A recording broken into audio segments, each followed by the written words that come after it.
Donald Trump's advisor, he was not done by accusing India of being the Maharaja of tariffs. So today he decided that he needed to go a step further. In an interview to an American TV network, Navarro tried to justify Trump's 50% tariffs on Indian goods by saying that not only are our tariffs Maharaja-like, but it is the Brahmins who are profiteering at the expense of the Indian people.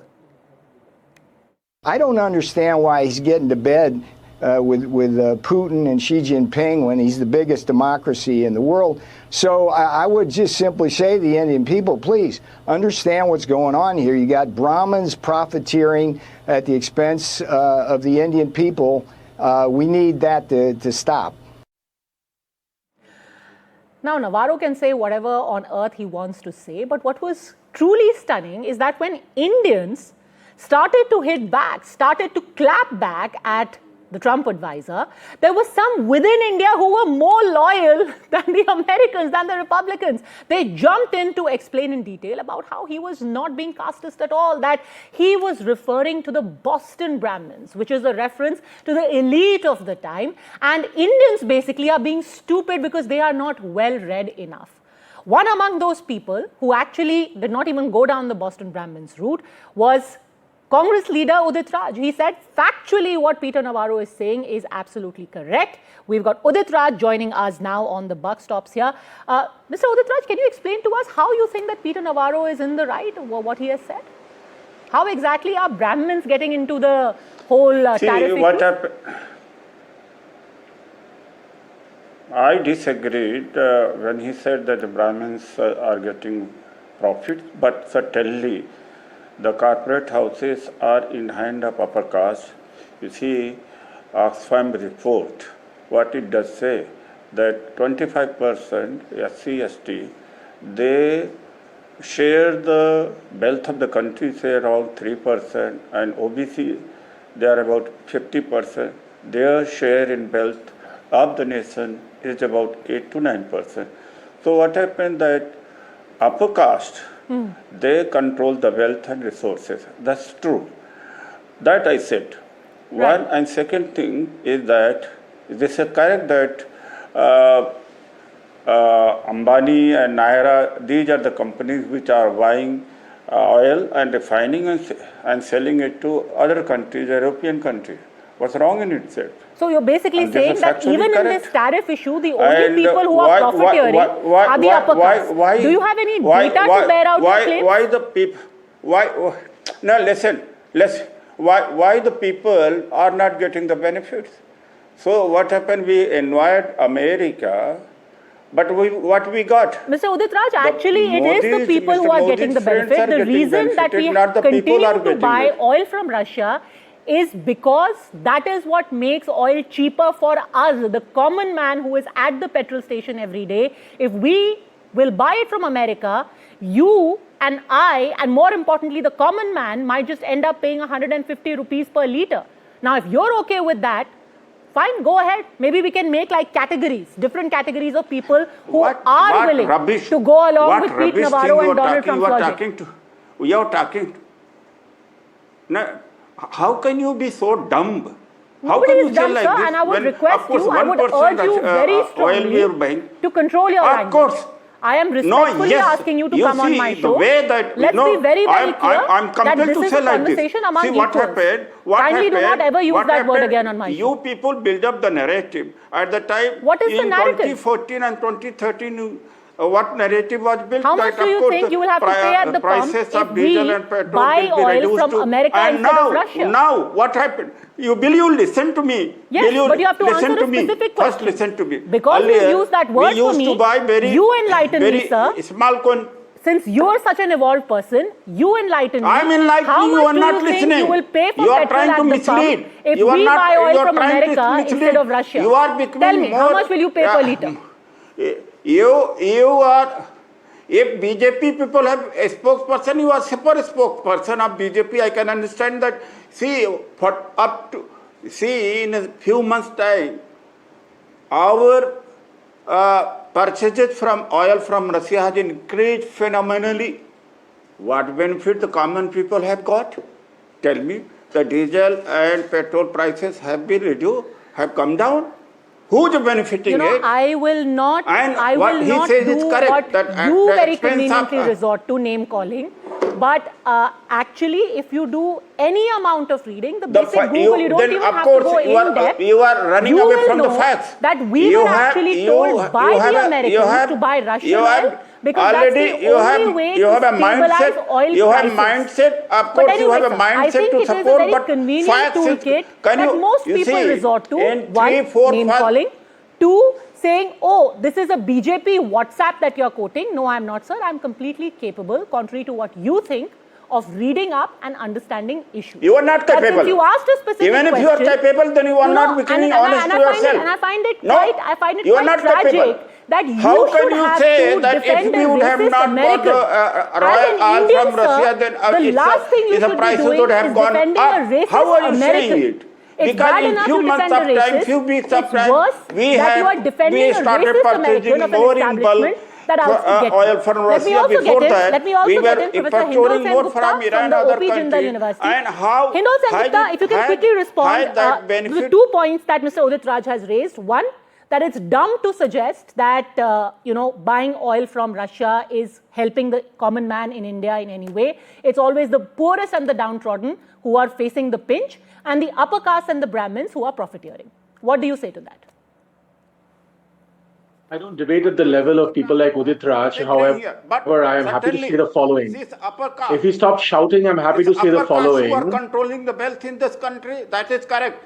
I cannot say anything unless if one person is constantly shouting. Well, there's a very simple thing in this. I don't think this was said, this entire Brahmin thing was said innocently. This has been going on for a long time. The caste fissure is a very prominent fissure in Indian politics. This has been exploited for many, many years. This comes from the colonial period, but of course, in recent times also it has been exploited again and again. And I think there are many sections of Western intelligence here who realize that the caste fissure is one of the most potent fissure through which India can be attacked and India's growth can be hampered. So I don't think Mr. Navarro has said something very innocently, and I do not think he was referring to the Boston Brahmins. He knew exactly what he was talking about. He knew that this would trigger a caste debate in India, and indeed it has. If you look at all the prominent castes or so-called caste handles on social media, they've immediately picked this up. And this was all concentrated. I don't think any of this is an accident. Also, by the way, I think really some people should go and check for all the screaming and shouting about how it's benefiting billionaires and so on and so forth.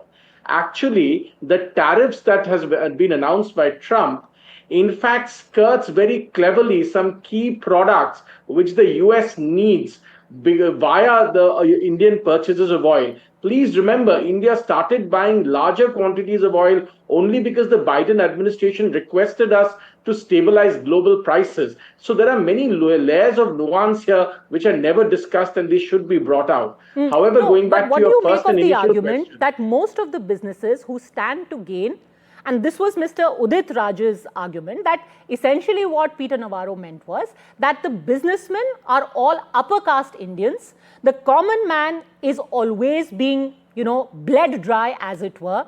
Even the benefits of cheaper oil never percolate to the man on the street. And that's why he was There's a fundamental and basic lack of economic understanding in this argument. If the price of oil goes up, please ask anybody who says this to do the calculation. I don't think even Peter Navarro has done this calculation. If India stops buying oil from Russia, entirely stops buying oil from Russia, there's already an embargo on Venezuela, on Iran. If this actually happens, what will be the global price of oil and what would be the impact on prices on everything in India, and who's going to suffer from the impact of that inflation? Please make that calculation. I do not think people who are shouting and screaming on your channel know this at all or understand this at all. They should calculate how prices will go up and what will be the impact of those high prices, which is going to be tragic and absolutely devastating for many economies, including India's economy. Please see what has happened in Bangladesh because of this inflation. The same thing was going to happen to us.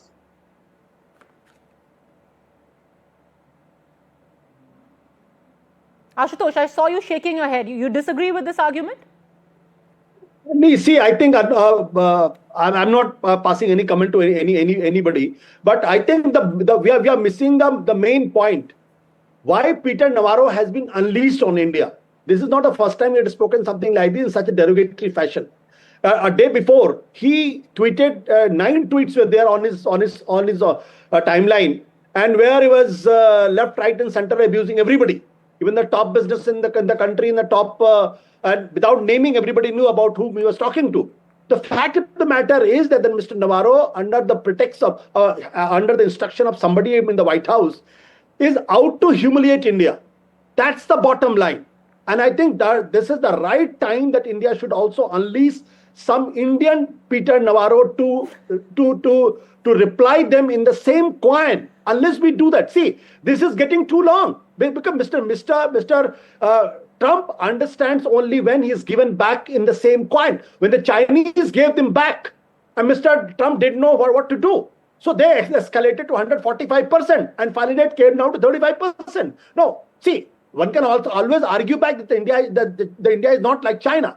But the fact is, India is a civilizational country. And when India was a civilizational country, where was the Americans? No, but what do you 250 years back, there was no America. Here the finer point was that fine, you have an opinion, there is general ignorance, but this racist turn that the entire criticism of India has taken on part of some in the American establishment, you agree that it's racist? Ashutosh, you agree that it's racist and it's deliberate? I will not say it's racist or what. See, I'll simply put it that there is a gunda out there. He wants to intimidate everybody. No, intimidation is one thing, but casteist, racist slur, that's quite another thing. And is that being done deliberately to exacerbate the caste fault lines? You know, there is this very set toolkit which works in India to try and widen the fissures there. And somehow somebody has told the Trump administration, this is India's weakest point. See, I don't think he means that. He basically wants to humiliate us because we are not willing to surrender to the whims and fancies of Mr. Donald Trump. The fact of the matter is that India needs to reply back in the same coin with the same ferocity of words. Only then he will understand. I don't say that Mr. Narendra Modi should come out, but I think we should invent an Indian Peter Navarro who should give back to Mr. Trump in the same coin. Only then he'll understand. Ashutosh, in a lighter vein, why don't you reply to him? Do you have a fair idea of how to reply to Peter Navarro? I'm nobody. On Twitter. You're so popular on Twitter. You've got a very, very popular YouTube show as well. Why don't you make a video and address it to Peter Navarro? See, Padmaja, why Peter Navarro is taken seriously? Because Peter Navarro is a Donald Trump's trade advisor. So somebody whose proximity is important. So somebody closer to the Prime Minister, or somebody who is part of the corridor, he has to give back, not necessarily. Okay, Hindos and Gupta, respond to that. One, not racism, more an intention to humiliate, and maybe we need to pay him back in the same coin. No, I'm happy that Ashutosh and I have found common ground. He said India is a civilizational state. I entirely agree.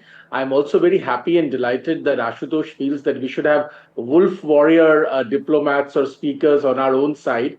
All of this is very happy to hear. However, I have only one contention. Number one, I only disagree with Ashutosh that I think this is a deeper malaise. This has been going on for a long time. And as I said, Padmaja, this caste fissure thing is being stoked again and again. And I think this is being done deliberately. I take the point that there is also an element to try and humiliate India, but I think India is doing the right thing. We are showing exemplary patience and we are showing exemplary reticence. We don't have to go down to Peter Navarro's level. We are doing what we are doing, and the whole world is saying. The entire American media is today full of conversation about what's happening or what happened in the SCO summit. So we are doing what we need to do.